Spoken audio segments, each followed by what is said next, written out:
Thank you, Mr. Speaker. Last week stung. As Democrats, we simply failed to convince the American people we have better ideas to solve their problems. But we do. Now we need to dust ourselves off and get ready to fight. We can't let Donald Trump's extreme MAGA agenda go unanswered or unopposed. Zone defense isn't going to work. We're going to have to go man on man.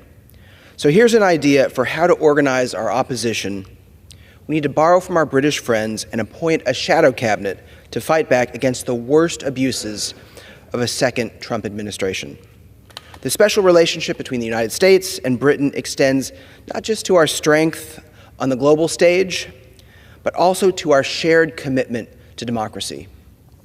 Across the Atlantic, the British have something we don't: a team from the opposition that mirrors the government's own cabinet members. They watch the cabinet closely, publicly challenging, scrutinizing, and offering new ideas. It's another form of checks and balances, a quiet guardrail that holds those in power accountable. With a shadow cabinet, there's no hiding. Each decision by the government faces a ready counterpoint, not just from the media and voters, but also from political leaders poised to step in. Shadow cabinet members can also become the clear point people for advocacy and grassroots organizers, making it easier to unify and amplify the solutions that those in power are ignoring. It's democracy's insurance policy, and it strengthens the government too. There's no room for lazy ideas when rivals stand ready to step in.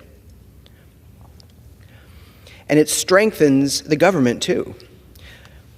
So what would a shadow cabinet look like here in the United States? We certainly would make it our own American version. We have an amazing wealth of talent on the Democratic side of the aisle in Congress.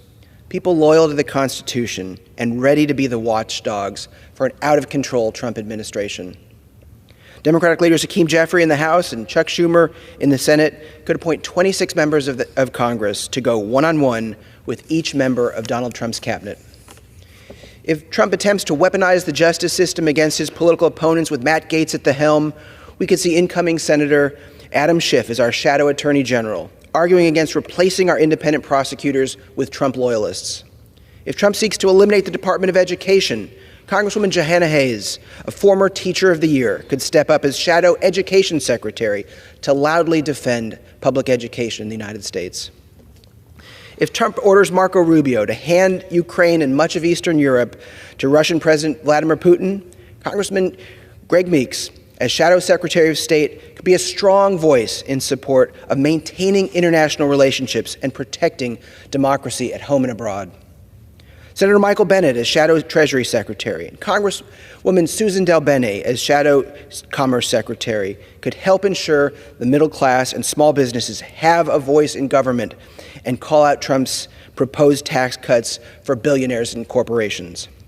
As Shadow Defense Secretary, Congressman Adam Smith, a great representative for the people of Washington and not a Fox News host, could counter Trump's threat to use military force against his political opponents and work to ensure that the Department of Defense stays loyal to the Constitution and not some wannabe dictator.